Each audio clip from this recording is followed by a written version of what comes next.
I would not like a trenchant Islamic family moving in next to me. And how would you know? How would you know the depth of their religious beliefs? I know the culture, James, and this is the problem. But how would you spot it, Phil? They thought they could call in, spew prejudice and get away with it. But James O'Brien wasn't having any of it. What unfolded next wasn't just a phone-in argument, it was a brutal dismantling of ignorance, live on air. Before we dive into the full story, comment where you're watching from, and don't forget to like and subscribe so you don't miss the next one. James O'Brien came face to face with a caller who tried to dress up discrimination as common sense. But instead of backing down, O'Brien pressed him, demanded clarity, and exposed the shallow logic behind every claim. What this caller thought would be an easy rant turned into a total collapse of his argument. I would not like a trenchant Islamic family moving in next to me. And how would you know? How would you know the depth of their religious beliefs? I know the culture, James, and this is the problem. But how would you spot it, Phil? That there is a genuine issue. I sit very, very much in the centrist position. I'm a member of a very progressive pan-European political party. I fully accept that, there are problems with migration. And I think that that's where I'm coming from, because I genuinely believe that the liberal left, well, not so much, but just the over-liberal. Well, can you just tell me what those words mean? Right, okay. People like yourself... Well, that doesn't tell me what the words mean. What do the words mean when you use them? Liberal, in yes. the sense of basically wanting, full human rights at every stage of political engagement. But only for humans. Which is ideal. Don't get me wrong, it's an ideal, but it's a false ideal, and that it can not possibly reach. So what can't we reach? People like yourself, I am going to insist that you explain the words that you use, because you've made it about me. I'm saying is I'm saying liberal people have swept. Yes, but you haven't told me what liberal means, except under the carpet. No, we never talk about anything else, Phil. No. Country.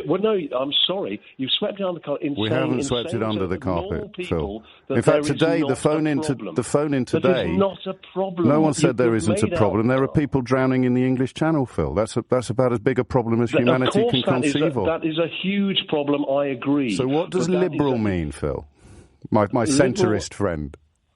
Okay. Overly liberal, James. Well, you can't tell me what overly liberal means unless you tell me what does liberal mean. That someone who is concerned about non-cultural immigration, if you like... What does that mean? What does non-cultural mean? I mean, James, if I'm literally having to explain everything I say to you, but you do this, and this is your, mode, of operation. Well, then you knew what to expect. You must have given it some thought before you rang in. You can't tell me what liberal means. What does non-cultural mean? It means, if people, say, for example, I have a Polish family live next door. Yes. I might even not know that they're a Polish family because they blend in.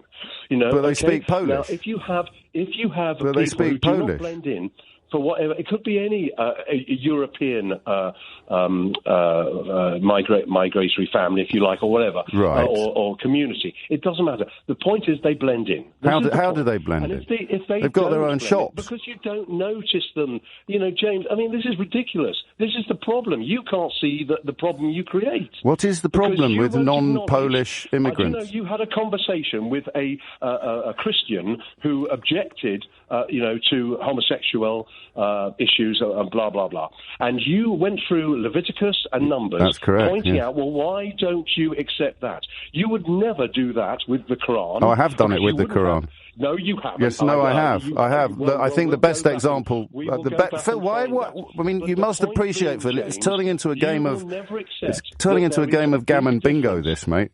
So just pause and listen for a minute. I'll tell you... Huge difference, sir. House. So I think the best example I can give you is when people were complaining about the Quran being set fire to, I asked a caller if he would object to someone having it on their computer and pressing delete, and the consequences were similarly hilarious to a Christian trying to use Leviticus. So, and a while ago, you also went on about someone who was objecting to Islamic practices, and you made a conversation. His name was Richard, and you brought in the sock guy on the plane. That Richard, was nearly 10 years ago. Every person who is James, you are. That was nearly 10 years ago, Phil. Deny that.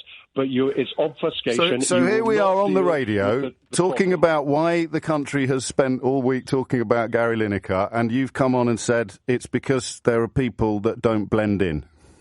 No, I've said it's because people in the media will not acknowledge. What does blend in mean? We almost Brexited because you drove swathes of people, normal people who were just concerned about immigration. Right. You drove them into the hands of the extremists. Okay. And that is the problem. And that is the problem across politics. But extremists use language like blend in, don't they? Are toxic. Phil, I'm going to keep you on the line until I can get a word in edgeways, and I'm going to insist that you explain the language that you've used. So I want to know what it is about a Polish family moving in next door that lets them blend in the way that, well, what families don't blend in, Phil? I'd be absolutely honest. I would not like a trenchant Islamic family moving in next to me. And how would you know? How would you know the depth of their religious I know beliefs? The culture, James, and this is the but problem. How would you spot it, Phil? That there is a genuine issue. What about what would it be, Phil? Again, I need to ask you some more. I need to ask you some more questions, Phil.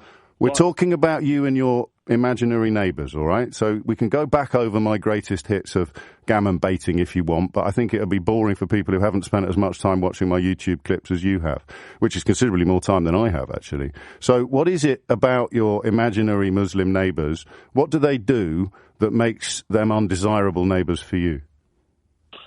Because, look, there is a cultural difference. But my questions are really straightforward, and everybody else, everybody can hear me talking. What do they do, these imaginary neighbours, that makes them undesirable? Well, they're imaginal. So how they're, as you said, they're imaginary. So how can I really state exactly what I'm saying? Because you know that you don't want to live next door to them. What is it that these imaginary neighbours do that you're confident a Polish family would never do? You know there are Polish Muslims. Well, do they blend Muslims, in, James? That doesn't make the point. Do they blend in, though? Do the Polish Muslims? Anything about their Bible? You keep talking, Phil. It is the fanatics in all these situations that steal the show because they are. Do Polish Muslims blend in, Phil? Don't care. But if you do not acknowledge, do Polish Muslims blend in, Phil? A large swathe of the silent majority do Polish Muslims blend in, Phil? Pardon? Do Polish Muslims blend in? It all depends whether they were abiding by, strict Islamic practices. And how would you tell? How would you tell? How would you tell that? How could you tell that? But just from living next door to them. I'm not going to go down this rabbit hole, James. This is quite ridiculous. Mate, you've come on the radio and talked to me about people you wouldn't want to live next door to, and I'm asking why. Why, Phil? I am totally. I don't. What would the neighbours do? What would the imaginary neighbours do that would make them undesirable? Bone in my body, but I am culturalist, James. Say that again. I'm not prepared. Say that bit again about the racist bone in your body, because some people missed it. I don't have a racist bone in my body. But you don't want to live next door to brown people. No, I do have a culturalist bone in my body, James. Culturalist? What does that word mean? Culture. No, culturalist, you said. Well, as in racist, James, for goodness sake. I'm just using exactly, it in the same manner. Yes, exactly, you are. You're not supposed to say that bit out loud. And there it is. Right. The mask slipped. He tried to rebrand himself as a so-called culturalist, but the second you press him, the word means nothing. It's just a clumsy cover for old-fashioned racism. He admits he wouldn't want a Muslim family next door, but when pushed to explain why, he can't point to any behavior, any action, or any fact. The only difference he clings to is appearance, who blends in and who doesn't. That's not culture, that's prejudice, plain and simple. What makes this exchange so revealing is how quickly his logic collapsed under scrutiny. The harder he tried to spin it, the clearer it became that what he feared wasn't culture, but people who look different. And that's the irony. The very diversity he rejects is what has shaped modern Britain into a more vibrant, connected society. The food, the traditions, the friendships across cultures, that's not a weakness. That's one of our greatest strengths. So when someone calls in to defend exclusion and tries to rebrand it as common sense, it's important moments like this cut straight through the noise.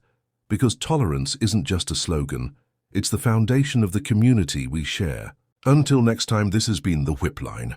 Thanks for tuning in.